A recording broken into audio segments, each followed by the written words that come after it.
Buhos ng mga pasaherong pauwi ng kani-kanilang probinsya. Balita mula sa Pasay, hatid ni Radyo Patrol, Sus Legaspi. Sus, kamusta na dyan?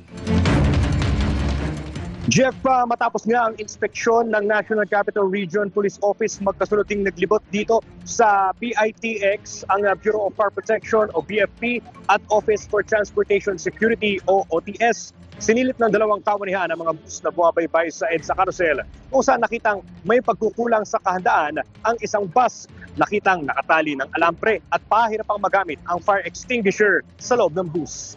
Bukod dito, sinuri rin ng mga dokumento ng mga bus o ng mga bus para matiyak na ligtas silang makapamamasada.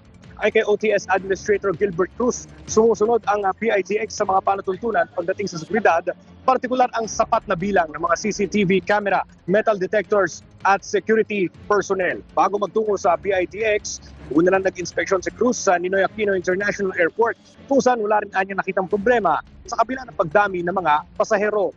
Batay sa pinakahuling datos ng Manila International Airport Authority o MIAA, halos 500 at 70,000 domestic at international passengers na ang gumamit ng paliparan mula Sabado, March 28 at inaasahan pa dumami sa mga susunod na araw. Jeff, sa pinakahuling tala ng pamunuan ng PITX as of 12 p.m., yung pinakahuli nilang bilang ay umabot na ng higit 84,000.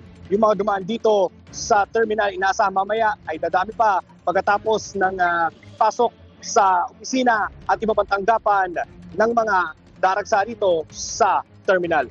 Yan ang balitang kumpirmado, sigurado. Ito ang Radyo Patrol, Sus Legaspi, DZMF. Maraming salamat, Sus Legaspi.